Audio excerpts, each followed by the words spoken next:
Chapter 4 of the book 3 Religious Rebels. This chapter is entitled Silver White on Flaming Red. It was in the newly erected church that Robert sang his profession. Abbot Bernard had invited the boy's parents to the ceremony. Theodoric's dark eyes followed every movement his son made. The giant lord was surprised to find a striking similarity between the dubbing of a knight and the profession of a monk. He saw his boy place his hands within those of his abbot, just as he had seen many a fledgling knight place his within those of his liege lord. Then he heard him pledge a vow very much like that offered by a vassal. It was a pledge of service unto death. But it was not until Robert had prostrated himself face downward at the feet of his abbot that Theodoric said within himself, "The lad was right. There is a higher chivalry." Then bending over to Ermengarde, whose eyes were filled with tears of joy, he whispered, "Our boy is being dubbed Knight by Jesus Christ. The abbot is Christ's proxy. I'm proud of our son." At the moment, Robert too was proud, for he looked upon his profession more as a gift from God than a gift to God. He knew he was being dubbed knight, so he mounted the altar steps with a pounding heart. He had to place his profession, which he had written on parchment, on that stone of sacred sacrifice as an outward expression of the inward surrender he so gladly made. Just as he reached the last step, the sun broke through the clouds that had veiled it all morning, and through the stained glass windows sent streams of red, gold, yellow, green, brown, and blue light upon the floor of the church. As Robert placed his parchment on the altar, he noted that its silver whiteness floated in a pool of flaming red that had poured down from the nearest window. He was too excited to reflect, but the color combination impressed him, and vaguely he sensed that it had some special message for him. As he walked back to the abbot, he quietly murmured, "Silver white on flaming red." When the ceremony ended, he hurried to greet his parents. He was surprised to find his mother in tears. As she hugged him, she whispered, "You've done the noblest thing possible to man, my boy. You've been gallant to your God." Robert was very happy that day, but, as is often the case, 10 full years had to intervene before he realized that it had only been his profession day. His real vow day came in May 1045. On this day, the abbot summoned him and appointed him prior of the monastery, but in the same breath informed him that there would be no innovation and no renovation. The customary observance of the rule would be followed. That was the day Robert learned what it cost to vow obedience. As he made his way to the same high altar on which he had placed his silver-white parchment 10 years earlier, his heart was not pounding with the same glad joy. But it was the same heart, and it was a truer chivalry that pulsed from it as the young monk knelt and again pledged his service unto death. That was Robert's real vow day. During that swift decade, much had happened to the soul of the young noble. In it, love for the rule had deepened. For Father William, who had become his fast friend, introduced him to manuscripts that enabled him to follow the life of the rule from Monte Cassino to St. Pierre. Robert was young enough to be surprised at what 6 centuries of time had done to that rule, and just old enough to wish to undo it. He discussed the matter often with his former novice master, but never succeeded in winning him to the conclusion that the rule could be observed to the letter, and thus a greater glory given to God. Maurice, of course, only laughed at the concept. told Robert to take his head out of the clouds and advised him to be human even as he strove to be divine. Abbot Bernard was the only one who would listen. But an older and more important history had gripped Robert's soul during that decade. It was the one told in the Gospels. Again and again, St. Benedict had said in his rule, "Let them prefer absolutely nothing to Christ." That injunction Robert took literally. Every known detail of Christ's life, from the Annunciation to the Ascension, was pondered long and lovingly by the young man. The borrowed cave hewn in Bethlehem's hillside held Robert's imagination in mind. That God should become man astounded him. But the borrowed tomb hewn from the rock near Golgotha all but stupefied him. That God should die for us, then rise again, a promise of our own future resurrection, left the young monk's imagination stunned, and his mind groping in bewilderment. The inevitable followed. Robert fell in love with Jesus Christ. The manliness of the God-man was what especially gripped the soul of this youngster who himself was so virile. He saw Jesus as the bravest of the brave, and long before his 21st birthday had dubbed him the Red Cross Knight of Calvary. When Morris found him with a drawing of the cross on which, in place of the corpus, he had superimposed an open rulebook, he asked lightly, "What proud title are you going to give this bit of wild fancy?" Robert looked up with eyes that held flame and solemnly said, "Quis non redamerat?" Who would not return such love? Then, placing his finger first on the rulebook, then on the cross, he said, "That's my return for this." And so the concept grew. Love could only be repaid by love. Chivalry by chivalry, and the cross by the rule. But it won scant sympathy from anyone save the abbot. Dom Bernard loved to listen to the young monk tell of Christ and his knighthood. That is why Robert's hopes for a trial of his idea soared on the morning the abbot told him he was to be prior. They fell, however, before the abbot had completed his sentence. So when Morris met the newly appointed one, the warm congratulations that were trembling on his lips remained unspoken, and in their place came the question, "What's the bad news that has set your face in stone?" The sharp lines of Robert's countenance did not alter as he replied, "The worst news of my 27 years of life. I'm to be prior, but there's to be no reform." "Conform, conform," cried Morris with a laugh, "or the first thing you know you'll be deformed." Robert only shook his head.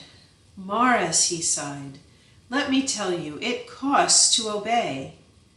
Believe me when I say that the abbot gave me the saddest news of my life this morning." At that precise moment, in the great hall of the castle, Theodoric was saying just the opposite. Only the moment before he had charged in through the castle gates on a mount that was lathered with sweat and whose large eyes were bulging from their sockets, so furiously had he been ridden. The excited lord had flung himself from the saddle, tossed the reins to a groom, slapped his horse on the buttock, and made for the house with giant strides. Bursting into the main hall, he shouted, "Ermengarde! Ermengarde!" When his wife appeared at the far end of the hall, the jubilant Theodoric hurried toward her with his arms wide spread. "My dearest," he cried as he clasped her in his arms, "I've got the best news of the decade." As he now held her off at arm's length, he exclaimed, "We have a new pope! Benedict the Ninth has resigned. Oh, I'm happy, happy, happy. We must visit Robert this afternoon. Let us be the bearers of this glorious news." The thought of visiting her son thrilled the mother as much as the news of the new pope thrilled her husband. She cried an enthusiastic "Let's!" and immediately began to prepare for the journey. They found the monastery grounds delightful that afternoon. They seemed alive with bees and blossoms and nest-building birds. All nature was in fellowship with the exuberant Theodoric, who paced the paths, impatient for the appearance of his son. Robert had not finished greeting his mother before the glad news came tumbling from the lips of the Lord between smiling nods of the head and hearty slaps on the shoulder. Then, in the full flush of his enthusiasm, Theodoric sketched the world for his son with a few bold strokes and told of his high hopes for a rebirth of fervor. The young monk's eyes grew brilliant as his father talked, and Ermengarde, who watched the kindling of those flames, suddenly realized that she was looking into a mirror that held the image of her husband's soul. When the crest of their high emotion broke, the mother plied her boy with the usual questions about his health, happiness, and life at the monastery. Under this rush of what he termed useless questions, Theodoric was just beginning to grow restless when Dom Bernard approached. After cordial greetings, he invited the Lord to visit the stables and to pass judgment on some horses that had just arrived.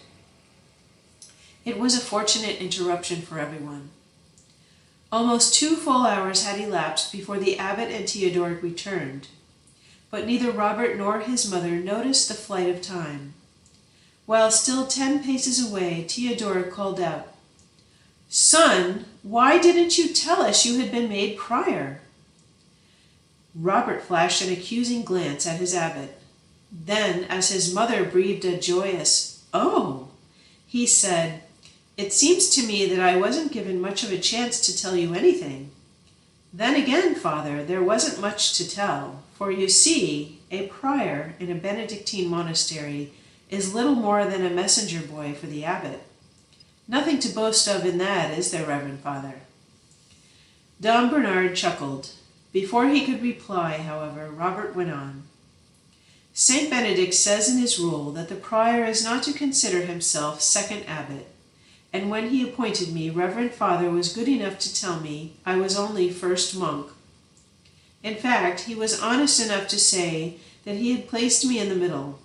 I am between the community and its ruler. I suppose I'll be pressed from both sides and quite completely squeezed out.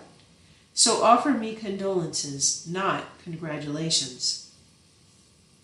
The abbot's laugh was warm. He was delighted with the little speech, and told himself that Robert would be a good prior. Then, bowing to Ermengarde, he asked her if she would like to go over to the church to see some of the new vestments. While they were gone, Robert and his father strolled in the orchard, and there, amid the snows of Mary's white blossoms, Robert opened his heart. He told his father of the ambition that burned within him. He pictured for him the gap he was always seeing, and behind that gap showed him the face of a justly angered God. The young prior grew flushed as he spoke. His father listened closely and watched even more closely. His son was a man now, and yet in him he found much of the boy. This walk was a revelation in more ways than one. It set Theodoric pondering deeply. The parents stayed for vespers that afternoon and saw their son take the stall across from the abbot, the highest dignity possible to a monk. They felt proud and grateful. As they rode home, they found the waters of the Seine flushed to a burnished gold by the declining sun. Impulsively, Ermengarde turned to her husband and begged, "Let's send the carriage home, Theodoric, and spend an hour by the river. It's many years since you and I sat by those waters." Theodoric smiled, and the carriage was sent home. After they had strolled along the bank for a good stretch, Theodoric pointed to a stately chestnut tree and said, "Let us sit here a while. This is a lover's nook." When Ermengarde had settled herself comfortably against the smooth trunk, she smiled contentedly and said, "Well, More than 10 years have passed since that night you feared your boy would make a mistake, or would be a mistake. What do you think now?" Theodoric looked out across the water, and a serious light stole into his eyes.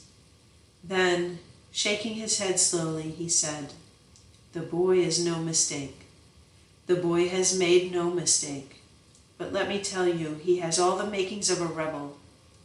I don't know how much he told you about his one great burning ambition, but if it ever flames forth, and I'm sure that it will one day, there will be a monastic bonfire. Robert, my dear, is different from most monks and most men. Different men are dangerous." "I don't know just what you are hinting at," said Ermengarde indignantly, "but I can tell you that no man ever made his mark in the world, and no man ever left his mark in the world unless he was different. Fishes run in schools, sheep in flocks, and cows in herds. I don't want my boy to be a poor fish, a silly sheep, or a stupid ox. I'm glad he's different. And as prior, I think he will be dangerous to the lazy, the self-centered, and the too easily satisfied. That will be a blessing. I'm proud of our boy." So am I, said Theodoric soothingly. "But you asked a question. I gave an honest answer. Robert has a firmly fixed ideal, my dear. It dominates him." Then, as if in afterthought, he said, "But I wish he weren't so mystical. Did he tell you about his silver white on flaming red?"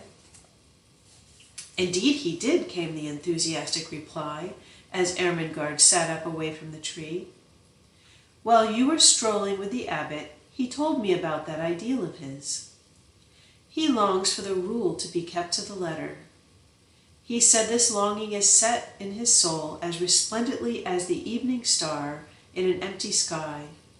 He said that he sees it as clearly as a disk of silver white centered on a background of flaming red." As he went on with his confession, I noticed that he used these colors to describe things more than once. When I called his attention to the fact, he simply said, "They are symbolic." That set me thinking. At vespers, I think I found my solution. Do you know what those colors symbolize? Theodoric shook his head. "Picture to yourself a snow-white host," said Ermengarde slowly, "centered in a heart that is blood red." Theodoric's gasp was audible. "Yes," continued the mother more quickly, "that is my explanation of Robert's silver white on flaming red. I am convinced, my lord, that our boy is more than God-oriented. He is thoroughly God-absorbed. I feel sure that Jesus throbs in the heart of our son."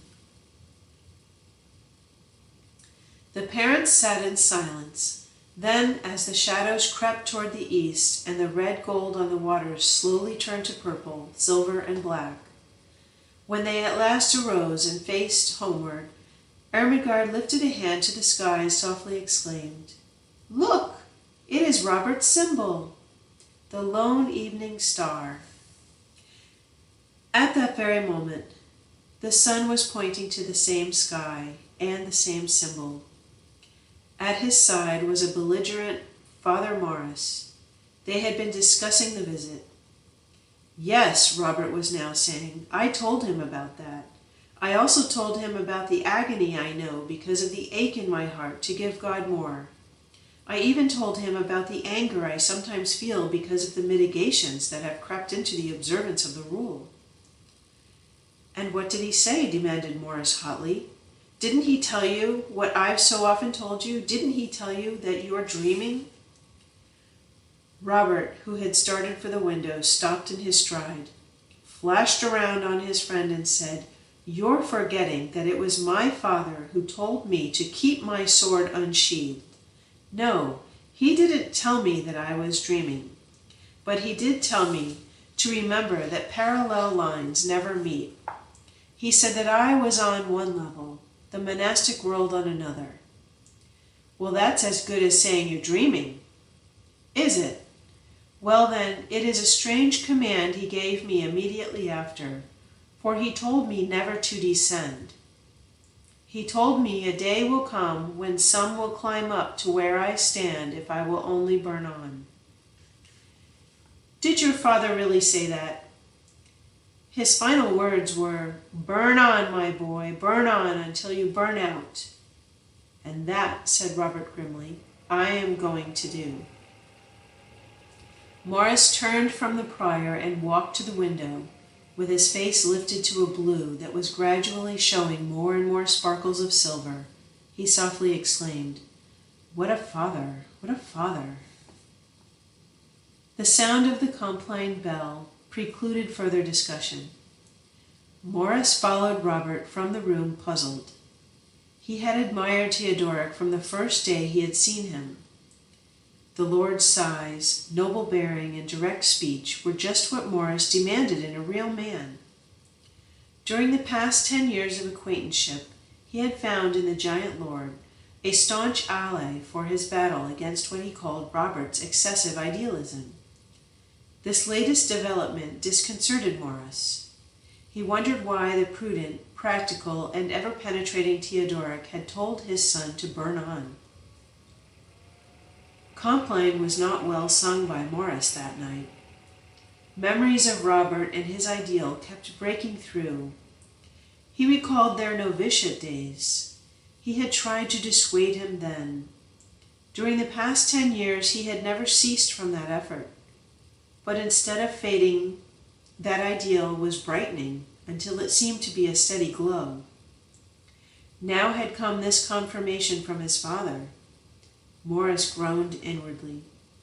Robert should not have been told to burn on, he said to himself as Compline ended. He should have been told to burn it out, and I'll do the telling. This argument is not over yet. Others can do some burning on.